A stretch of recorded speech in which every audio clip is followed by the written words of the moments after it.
नमस्कार फ्रेंड, मैं विजयलक्ष्मी अपने चैनल में आपका स्वागत करती हूँ। फ्रेंड्स, एक बात बताइए कि आपका सबसे बड़ा दुश्मन कौन है? सोचिए सोचिए। आपका पास पड़ोसी, आपके रिश्तेदार, आपकी मौसी, आपकी बुआ, आपकी चाची, बहुत सारे लोग होते हैं, या आपके घर में आपकी देवरानी, जेठानी, ननद, बहनें, कजिन्स ना, ये सब दुश्मन नहीं है। सबसे बड़ा दुश्मन जो होता है ना, वो हमारे अपने अंदर बैठा होता है। कहते हैं ना कि अगर बाहर कंकड़ हो तो आप बहुत आसानी से चल लेते हैं, मगर एक छोटा टुकड़ा अगर आपके जूते के अंदर हो तो वो आपको चलने नहीं देगा। तो सेम चीज़ होती है हमारी लाइफ के साथ भी, कि बाहर के दुश्मन बहुत मायने नहीं रखते, लेकिन जो हमारे आंतरिक दुश्मन हैं, जो हम खुद हैं, हमारे अंदर की चीज़ें हैं, वही होती हैं जो हमें आगे नहीं बढ़ने देती हैं। जब सबसे बड़ा दुश्मन जानते क्या होता है? डर।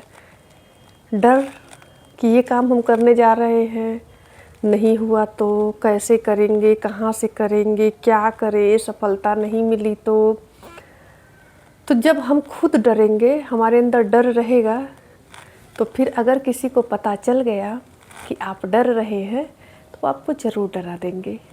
और जब तक आप डरेंगे नहीं, किसी के माई के लाल में हिम्मत नहीं है कि आपको डरा सके।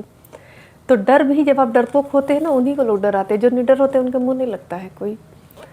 तो और डर का कोई वास्तविकता से लेना देना नहीं होता है। ये एक मानसिक चीज़ है। जब तक आपके ऊपर हावी है तो ठीक है, नहीं तो कोई कुछ भी डर जैसी कोई चीज़ नहीं है। आप अंधेरे से डरते हैं या भूत प्रेत वाला कुछ भी, जब अपने मन पे काबू पा जाते हैं ना, तो आपको किसी चीज़ से डर नहीं लगता है।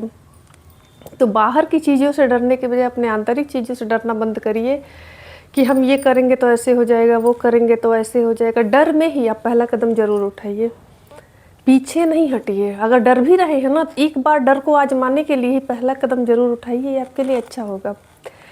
दूसरा सबसे बड़ा दुश्मन क्या कहेंगे लोग? लोग कुछ नहीं कहते हैं, लोग आपको कहेंगे, लेकिन अपने टाइम जब वो चीज़ें आएंगी ना, तो खुद करने लगते हैं। ये लोगों की बड़ी अच्छी बात होती है कि जिस चीज़ के लिए आपको मना करेंगे, जब अपने टाइम में आएगा ना, तो उस चीज़ के लिए बड़ाई करके खुद करने लगते हैं। इसलिए लोग क्या कहेंगे, इस चीज़ को कभी फॉलो ही मत करिए। मैं अपनी बात बता रही हूँ। जब मैंने 12th किया तो मम्मी से मैंने कहा, मैं बात कर रही थी अपनी माँ से, तो मम्मी मैं LLB कर लूँगी, फिर आगे PCSJ की तैयारी करूँगी और मैं जज बन जाऊँगी। तो मम्मी बोली ठीक है, तुम LLB कर लेना, कोई बात नहीं। BA करने के बाद मेरी माँ तैयार हो गई, और थोड़ा मैं बोलने वाली थी तो लोग सोचे कि वकील बनेगी तो अच्छा करेगी, चलो ठीक है। तो मेरे फूफा जी कुछ दूर पे सुन रहे थे। तो अब वो सुने, अब उनको, भाई मेरी माँ घरेलू महिला थी, मेरी उम्र भी उसमें बहुत ज़्यादा नहीं थी। वो इतना अच्छा उनको अपनी बातों में फंसा लिए कि भाभी हमारे गांव में एक लोग थी, तो BA की, LLB की, LLM की, कई साल PCSJ की तैयारी की, फिर उनका हुआ नहीं। अब तो इतनी एजेड हो गई कि उनका सदियों नहीं हो रहा है। अब मेरी माँ डर गई कि कहीं ऐसा या ये हाल मेरी लड़की का भी ना हो जाए। बहुत पता चले कि PCSJ का तैयारी करने लगे, हो भी ना, शादी भी नहीं होगी, तो हम क्या करेंगे। तो मेरा LLB वाला प्लान कैंसिल हो गया, क्योंकि ना मेरे पास उतना ज्ञान था, ना मेरी माँ घरेलू महिला थी। जैसा उन्होंने सिखाया उन्हें, वैसा वो मान गए। सिफर हो गया। दूसरा वाक़या आया 2012 में, बनारस के संपूर्णानंद में मेरा PhD में एडमिशन हो गया, और बिना किसी एफर्ट के, बिना किसी सोर्स के एडमिशन हुआ था। मेरे पिताजी, मेरे कोई जानने वाले नहीं थे, मैंने एंट्रेंस दिया था, इंटरव्यू दिया था, मेरा एडमिशन हो गया। 2012 की लिस्ट चेक करेंगे, आपको मेरा नाम मिलेगा। अब प्री PhD कोर्स की बात आई, तो अब कोई मेरे पापा को भड़का दिया कि लड़की को PhD करा रहे हैं तो उसी टाइप का लड़का भी खोजना पड़ेगा, फिर आपको दहेज ज़्यादा देना पड़ेगा। पिताजी भी क्या करें, कई लड़कियां थी उनके पास, तो मैं उन्हें दोष नहीं दे सकती हूँ। परिस्थितियों को और समाज का, जो हमारी सामाजिक संरचना है कि बिना दहेज के कोई शादी नहीं करता है, तो वहाँ वो भी दोषी नहीं है। लेकिन लोगों के कहने के चक्कर में मेरा प्री PhD में एडमिशन नहीं हुआ, मुझे PhD छोड़ देनी पड़ी, नहीं तो 2012 में ही मेरी PhD कंप्लीट हो गई होती। तो ये लोग क्या कहेंगे, और लोगों के चक्कर में आकर मैंने अपने ज़िंदगी के 2 महत्वपूर्ण अवसर खुद गंवाए। तो उस वक्त तो मेरे पास कोई ज्ञान नहीं था, और मैं इस मतलब उन लोगों की स्थिति को देखते हुए, या मैं बगावती नहीं थी या परिस्थितियां नहीं थी कि मैं बगावत कर सकूं, लेकिन आज समझ में आता है कि ऐसा कुछ नहीं है। क्या जो LLB LLM कर रहे हैं उनकी शादी नहीं होती? सबकी तो हो रही है, मेरी भी हो जाती, नहीं होती तो नहीं होती। लेकिन अब इतना ज्ञान नहीं था। मेरी माँ भी घरेलू थी, दोनों चीज़ें मेरे हाथ से निकल गई। PhD भी गया, PCSJ का भी गया। शायद अगर मैं कर ली होती तो कुछ अच्छा हो जाता। फिर ज़िंदगी जिधर ले जाना चाहती है ले आती है। बाद में PhD तो हुआ, लेकिन भाई टाइम निकल गया। पहले हुआ रहता तो शायद उसका बेनिफिट मुझे अब तक मिल चुका होता, और अब तो बहुत देर हो चुकी है, तो क्या कर सकते हैं। तो लोगों की बातों में आकर हमने तो अपना पूरा जीवन ही खराब कर लिया। और ये कोई दूसरे लोग नहीं थे, ये हमारे परिवार के, एक तो हमारे फूफा जी थे, एक और कोई थे रिलेशन के, पापा के रिलेशन से थे। उनको मैं बहुत अच्छे से नहीं जान रही हूँ, लेकिन उन्होंने पापा को मेरे भड़काया था। तो बस चीज़ें ख़त्म हो गई। तो सबसे बड़ा रोग, क्या कहेंगे लोग, ले डूबेंगे लोग, और क्या कहेंगे। तो लोगों की बातों में बहुत नहीं आना चाहिए। आपको चीज़ें सही लग रही हैं तो करिए, बाद में जो होगा सो देखा जाएगा। इस डर से आप निकलिए। उसके बाद कभी भी खुद की तुलना दूसरों से मत करिए कि वो ऐसा है मैं उससे ख़राब हूँ, वो ज़्यादा सुंदर है मैं उससे कम सुंदर हूँ ना। आप अपने आप में नायाब है। ईश्वर ने आपको भी बहुत आराम से बनाया है, और कुछ सोच समझ के ही बनाया है। और एक जैसा दूसरा नहीं होता है, हर इंसान अपने में अलग होता है। कभी जुड़वा भाई बहनों को छोड़ दीजिए, तो कभी दो इंसान एक जैसे होते ही नहीं, अपने सगे भाई बहन नहीं होते हैं, तो फिर और कोई कैसे हो सकता है। सबका भाग्य अलग है, सबकी तकदीर अलग है। तो हम किसी से किसी की तुलना क्यों करें, और अपनी भी तुलना क्यों करें। हम जैसे हैं, ईश्वर ने हमें जैसे बनाया है। अपने आप को कभी मतलब वो होता है ना कि डोमिनेट ना करिए, गलत ना समझिए। आप जैसे हैं वैसे बहुत अच्छे हैं, इसी वे में अपना चलते रहिए। क्योंकि जब हम खुद कमतर समझने लगेंगे ना, तो लोग तो हमें और गड्ढे में ढकेल देंगे। अपनी वैल्यू अगर हम खुद नहीं करेंगे तो कोई नहीं करने आएगा। तो अपने आप को कम समझना भी छोड़ दीजिए। आप अच्छे हैं, नायाब है, खुद पे विश्वास रखिए। आप जो करेंगे बहुत अच्छा करेंगे। तो ये भी होता है ना कि हम अपने पर वो करते करें, ये काम मैं करने जा रहा हूँ, पता नहीं क्या होगा। ना सोचिए क्या होगा, करिए, जो होगा सो देखा जाएगा। बस काम गलत नहीं होना चाहिए। सही काम के लिए अगर फ्लॉप भी हो जाएंगे तो सीख के चलेंगे वहाँ से।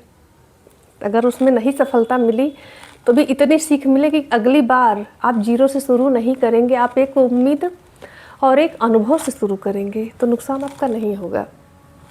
इसलिए कभी भी सेल्फ डाउट ना करें कि लोग क्या कहेंगे, लोग कुछ नहीं कहेंगे।